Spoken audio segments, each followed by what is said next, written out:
Miarabantsika rehetra manonona ny fahasoavan'ny tompo Jesosy amintsika rehetra diloilo fanosorana. Hitanareo ilay tenin'ny soratra masina any amin'ny bokin'ny Timoty voalohany toko faharoa andininy faharoa ambin'ny folo hoe ny vehivavy mila mangina. Mila mangina ny vehivavy tsy tokony hanapaka amin'ny lehilahy, ny vehivavy tsy tokony hampianatra, ny vehivavy tsy tokony aminany, ny vehivavy tsy tokony sy ny sisa be da be zany amin'ny sasy teny rehetra afaka anapitsika an'izay sy alohan'ny fatakarana ara-panahy. Mila mangina ny vehivavy. Iny teny soratra masina ao amin'ny bokin'ny Timoty voalohany toko faharoa andininy faharoa ambin'ny folo iny dia tena hitako mihitsy hoe tena hoe marina. Marina araka ny contextany sy ny araka ny discernement zay iasan'ny fanahy amin'izay hoe vehivavy tokony angina izay. Maninona no miteny hoe marina le izy? Marina tsy azo ivalozana ny soratra masina ary tena hoe tsy azo edikevitra zany ny famarinan'ny teny soratra masina any amin'izay hoe mila mangina ny vehivavy zay. Tanareo voatsy ela ary amin'izao vanim-potoana izarantsika izao dia satria ny vehivavy tsy manaiky ny herin'ny soratra masina, tsy manaiky ny herin'ny filazaon-tsara, tsy manaiky an'ity Timoty voalohany toko faharoa andininy faharoa ambin'ny folo ity, zany hoe misy vehivavy zany tsilatsila, misy vehivavy izy tsy zebela, misy vehivavy izy tsy soumettre amin'ny herin'ny filazaon-tsara, fa teo lohany izy te hitondra fiangonana ary izy mihitsy no jezebela miprendre initiative araka ny filany zany, satria matetika misy objectif ny foana ao ambadiky ny reny. Ilay objectif moa dia amin'ny ankapobeny resaka lalam-bola, resaka voninahitra, resaka célébrité alaza, resaka culte de personnalité, zavatra be da be ohatrohatran'izany. Dia dikainy ilay soratra masina Timoty voalohany toko faharoa andininy faharoa ambin'ny folo dia inona ny zavatra misy? Miteny amin'izay ilay esprit an'ilay vehivavy amin'ny maha jezebela azy. Miteny ilay esprit an'ilay vehivavy amin'ny maha jezebela azy. Au lieu de tokony mangina izy dia maminany sandoka izy. Au lieu de tokony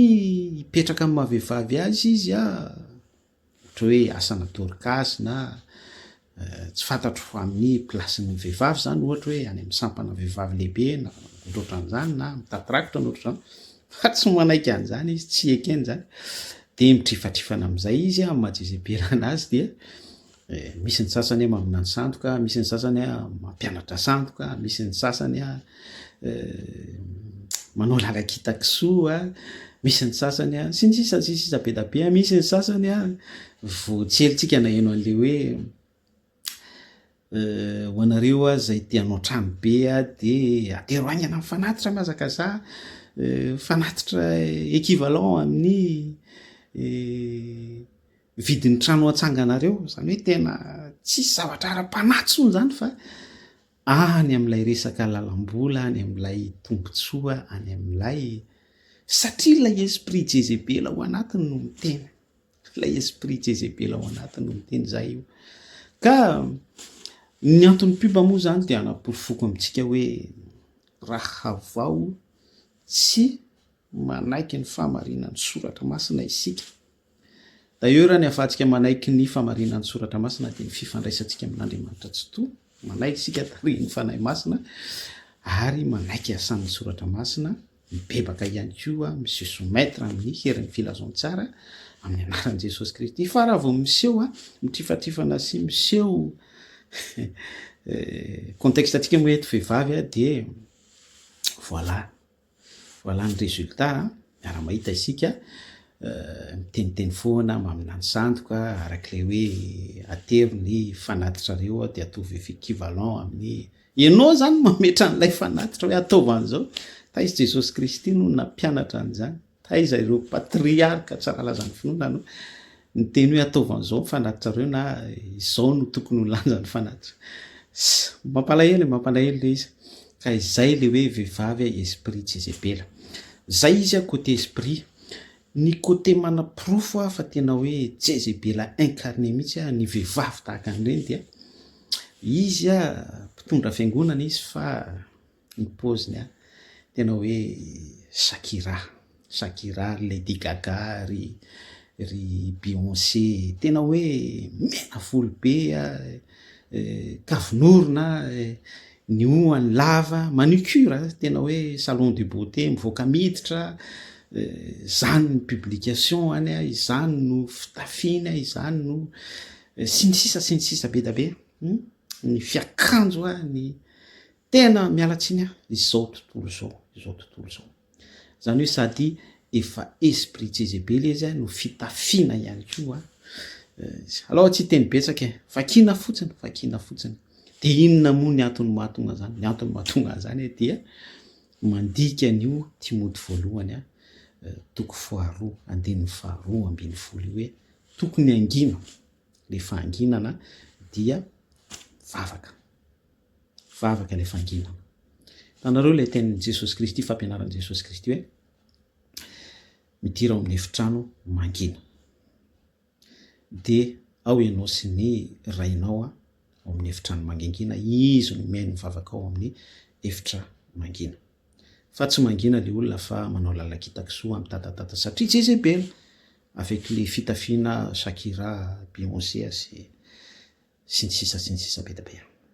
da be mihitsy ny vehivavy no efa tsy mangina intsony am'izao fa tena Jezebel tena hoe manimba mandripaka miaspire fanahin'olona be da be mihitsy ary mamarina fanahin'olona any amin'ny fitomanina sy ny fikitrohanify ny antony zarako an'izany piva izany dia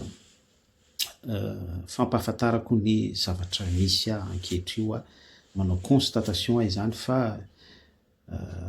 en vérité le izy na de zaraiko eto ary izany zavatra efa hita maso zany izany zavatra efa tsapo eo amin'ny fiarahamonina zany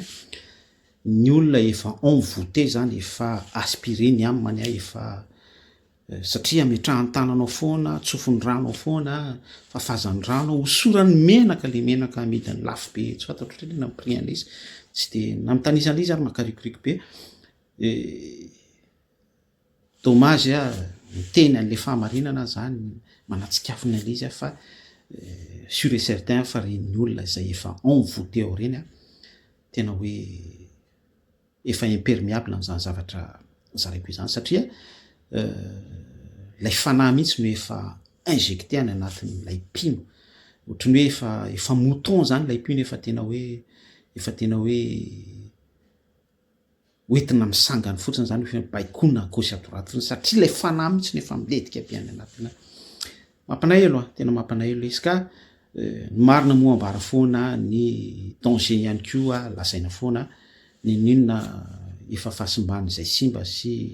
ny firariana ho andreny olona ireny de isy reveil mahery vaika be fifanenan'i Jesosy Kristy satria Jesosy Kristy ambony zavatra rehetrarehetra ny famindram-pony grasiny eo anoloan'ireny olona ireny foana ahafahany mason'izy ireny mba hisokatra un jour ahafahan'izy ireo misaisir ny salut ny famonjena zany fa ny zavatra misy aloha ny mpitarika le sujet resantsika eto zany na vehivavy na lehilahy zany ao anatin'ny esprit hoe maminano lainga sy ohatrohatro zany efa tsisy resaka tsony zany fa rehefa tsisy fibebahana sy fanonerana zany